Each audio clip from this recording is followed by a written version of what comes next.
मौसी मलाही काहीतरी करावंसं वाटतं, घरासाठी कॉन्ट्रीब्यूट करावंसं वाटतं, पण मी काय करणार? प्लीज माऊ हेल्प कर ना. बघू आपण. ओके, बघू वगैरे काही नाही. I know in this negativity तुला हेल्पलेस फील होतं. I can totally understand. असं काही नाहीये. असंच आहे. तू कशात तरी ऑक्युपाइड राहशील. You will have a reason to look forward to something. I know समा, पण वगैरे काही नाही. कम ऑन माऊ, तू या सगळ्यात प्रो आहेस. दिस इज युअर थिंग. म्हणजे आय टोटली अंडरस्टँड तुझी स्केल आणि याची स्केल वेगळी आहे. कंपॅरिझन पण करता येणार नाही. पण someone has to start from the bottom, right? हो बाळा, पण बिझनेस करणं ही सोपी गोष्ट नाहीये. I know Mau. सी, आपण एक काम करूया. काय काय प्रॉब्लेम्स येतील हे तुम्हाला सांग, आपण सॉर्ट आउट करूया. कॅपिटल इश्यूज आहेत, मॅन पॉवरचे इश्यूज आहेत. बरं, बल्क मध्ये आपल्याला ऑर्डर्स घ्यावे लागतील. त्यासाठी केवढं प्रेप करावं लागेल. एवढी जागा सुद्धा नाही आपल्या घरात बाळा. आता गणपती सुद्धा येणार आहेत, त्याची तयारी आहे ती वेगळीच. कर ना तू. I am not stopping you from doing it. See, बाकी सगळं मी एकटी करीन. इरू, ईशान, रियांश तिघही हेल्प करतील मला. इनफॅक्ट रियांश तर म्हणाला अख्खा घरात माझ्या पसारा घातलास तरी मला चालेल. He has no problem. I just need your help माऊ. ऐक, आपण लोन वगैरे घेऊ शकतो का? लोन? हा. काय झालं? हे किशा मामा, काय झालं? उठा ना. उठ बरं. उठा बरं. उठा. उठा बरं. उठा. काय झालं बाबा? उठा ना. किशा मामा, उठा ना बाबा. पडले का त्याने? हो.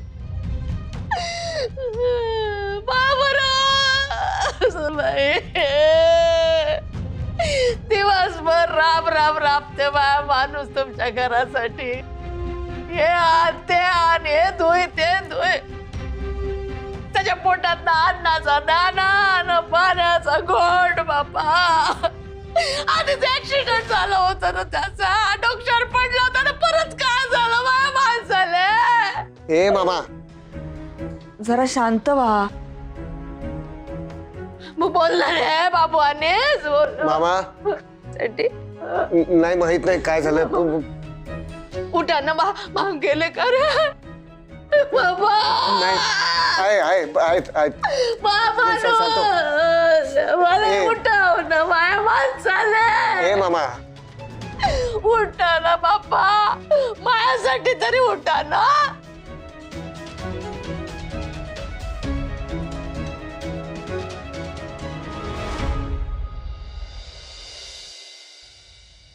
उठा ना.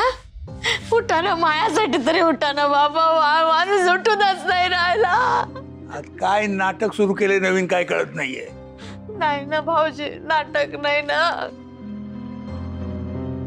खरंच बेशुद्ध झाले ना. उठूनच नाही राहिले ना बाबा. आता काय करू? दारू पिऊन अजगरासारखा पडलाय तो. त्याला उठवा. नाही झोपले ना तर ते मोठमोठ्याने घोरते. आता घोरून पण नाही राहिले. निश्चित पडले ना बाबा माणूस. माझ्याकडे आहे ना आयडिया. हा काय कांदा हा लावूया नाकाला, म्हणजे जागे होतील लगेच. बाल्या नाही ना. कांदा नाही पाहिजे ना. हा, मला वाटलेलंच कांदा नाही बोलणार. आपण चप्पल आणूया. चप्पल. उभा चप्पल आणतो. मारून एक मला असं वाटतंय ना, कालच्या कामाच्या प्रेशरनी ते हँगच झाले. नाही बाबा, आपण हे जरा सिरियसली घेतलं पाहिजे.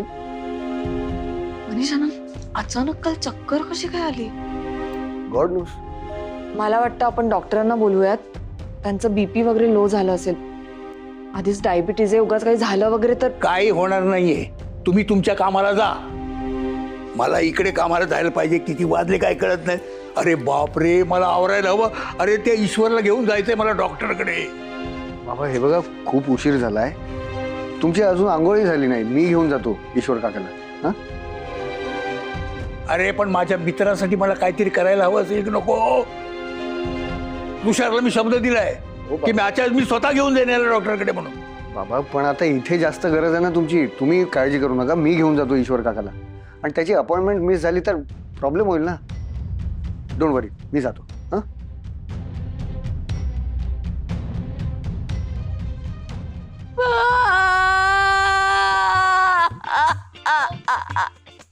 माणूस सुटून नाही राहिला.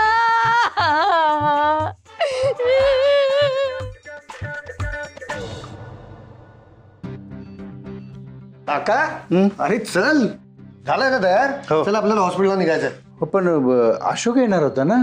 अरे नाही रे काका मीच येणार होतो आठवत नाही का तुला. अरे नाही म्हणजे तुषारने अशोकला सांगितलं होतं यायला, अशोकच येणार होतं, मला चांगलं आठवतंय. नाही नाही नाही नाही काहीतरी गल्लत होते तुझी. अरे मीच येणार होतो व्यवस्थित आठवून बघ. हा बरं काका तुषारने पैसे ठेवले असतील ना, कुठे ठेवले. हो हो कपाटात आहे. नाही नाही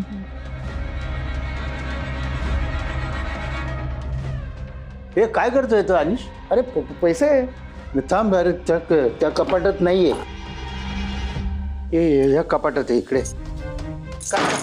काढ लवकर. हे बघा 1/2 किलो वांगी, बटाटे अर्धा किलो, लाल तिखट छोटं पाकिट एक आणि 1/2 किलो किंवा अर्धा किलो साबुदाणा. हा हे घ्या. आणि याच्यासाठी पैसे. हे पैसे जमेल ना. जमते नाही जमून सांगतो कोणाला. नाही जमलं तर मग आणू वापस तसं. आणि हो मला या सामानाचा हिशोब पाहिजे. जर काही गडबड झाली तर मी लगेच बाबांना सांगणार आहे. नाही ना आपण नाही, सांगू नाही. सगळं त्या मिळणार ना. दुकानदाराला तुम्ही सांगा गडबड करू नका. आम्ही तर करणार नाही बापा. चल नाही, पण ते वांग्याचा भाव काय असेल एवढे पैसे ठेवले काय. नाही झालं तर बटाटे परत कसे आहेत आणू. नाही झालं तर परत आणू ना. लाल आपल्याला काय? लाल तिखट कसला आणायचं आपण. लाल असते ते. काय असेल तर बघू कमी जास्त काय. हा? काय मग त्याला करताय? काय होतं. तुषार कसा बाबू. ईश्वर भाऊ कसे आहेत. नाही, नाही, नाही. याला काय आलं. चला चला. हा आपण जाऊया ना. भैरवी मला माझे पैसे हवेत आणि तेही आत्ताच्या आत्ता. तुषार ही काय बोलायची पद्धत आहे. कुठले पैसे. माझ्या बाबांची आज हॉस्पिटलमध्ये अपॉइंटमेंट होती. हो मला माहिती आहे. त्यासाठी बाबांना मी 5 लाख रुपये कॅश काढून दिली होती. व्हॉट. तू बरं आहेस ना. एवढं मोठं ट्रान्झॅक्शन तू कॅश मध्ये करणार होतास. आणि मेडिकल इन्शुरन्सचं काय. मेडिकल इन्शुरन्स होता ग. खर्चच एवढा आहे की तो एक्झॉस्ट झाला. हो पण तरी सुद्धा. भैरवी आपण याबद्दल का बोलतोय. मला फक्त एवढंच सांग अशोक काका माझ्या बाबांना हॉस्पिटलमध्ये घेऊन का नाही गेले. नाही जाता आलं तुषार. काहीतरी इमर्जन्सी होती. पण मला तसं कळवायचं होतं ना. एक फोन केला असता मी बाकी काही अरेंजमेंट केल्या असत्या. अशोक काका होते म्हणून मी 5 लाख रुपये त्यांच्याकडे दिले. आता अचानक अनिश त्यांच्या बरोबर गेला. हा अनिश का गेला हॉस्पिटलमध्ये. पण काय प्रॉब्लेम आहे तुषार. प्रॉब्लेम हा आहे की आता माझा अनिशवर विश्वास नाहीये आणि एवढी मोठी कॅश त्याच्याकडे सेफही नाहीये.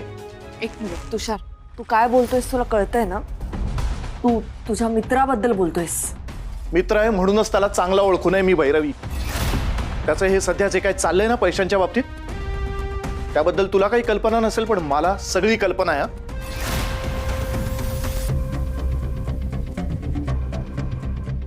म्हणजे त्याचे पैशांचे व्यवहार सेफ नाहीयेत. सध्या तो क्विक मनीच्या मागे लागलाय. ओ तो एकटाच. तुझं काय. माझं काय. आमच्या जॉईंट अकाउंट मधले 7 लाख रुपये गेले. कुणामुळे. तुझ्यामुळे. ते मला कळू नये म्हणून 2 लाख रुपये कोणी दिले. तू दिलेस. त्याला इन्व्हेस्टमेंट बद्दल गाईड कोण करत होतं. तू करत होतास. त्या श्रीकांत सरोदेकडे इन्व्हेस्ट करण्याचा प्लॅन कोणाचा होता. तुझा होता. आता काय झालं. तू सुद्धा मागे लागला होतास ना क्विक मनीच्या. तुझेही बुडालेस ना पैसे. हो पण त्याच्या इतके नाही बुडालेत माझे. हो कारण त्याच्या इतका ड्रास्टिक चेंज तुझ्या लाईफमध्ये झाला नव्हता. त्याच्या एवढ्या जबाबदाऱ्या तुझ्यावर पडल्या नव्हत्या. प्लॅनिंग इन्व्हेस्टमेंट या सगळ्या गोष्टी त्याच्यासाठी ओव्हरवेल्मिंग झाल्या होत्या. आणि तुझं काय. कॉर्पोरेट वर्ल्ड बघितलेला माणूस, जग फिरलेला माणूस, सो कॉल्ड प्रॅक्टिकल माणूस तू असलास ना. तू पण कमाल आहे. इतकं होऊन सुद्धा तू त्याचीच बाजू घेते असं भैरवी. अजिबात नाही. त्याची बाजू वगैरे घेत नाहीये. फक्त एवढंच सांगते या सिच्युएशन मध्ये दोघांचेही पाय चिखलात आहेत. त्याचे थोडे जास्त आहेत तुझे कमी आहेत. एवढंच. हे बघ भैरवी अनिश बद्दल बऱ्याच गोष्टी तुला अजूनही माहित नाहीये. हो नसतीलही. पण मला एक गोष्ट नक्की माहितीये. आज जे तू करायला हवं होतंस ते अनिश करतोय. म्हणजे सॉरी टू से दिस. पण आज जर अनिश नसता ना तर तुझ्या बाबांच्या टेस्ट होऊ शकल्या नसत्या. त्यांना जाताच आलं नसतं आज. तुला कळतंय का आणखी मी स्पष्टपणे बोलू? कळतंय, सगळं कळतंय. आय जस्ट होप त्याने ते 5 लाख रुपये औषधांसाठीच आणि टेस्टसाठीच वापरले असावेत. तू त्यालाच का नाही विचारत आहे? विचारलं असतं, फोन उचलेल तर ना. केव्हापासून फोन करतोय त्याला मी. तू एकदा करून बघ ना. नाही, मी नाही विचारणार, कारण माझं मगाशीच त्याच्याशी बोलणं झालंय. हो, तुझा फोन उचलला. काय बोलला तो? हेच, सतत मलाच प्रश्न विचारण्यापेक्षा जरा विश्वास ठेवा माझ्यावर, हेच. ग्रेट, ठीक आहे. तुषार, एक रिक्वेस्ट होती. यापुढे हे असले विषय तू त्याच्याशी आधी बोलत जा आणि मग माझ्याशी. नाही, तुझ्यामुळे आमच्यामध्ये गैरसमज झालेला मला नाही चालणार.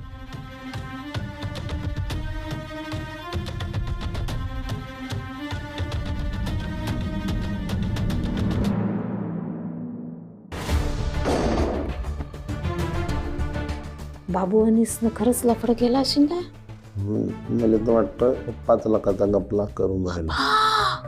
म्हणतो नको ना.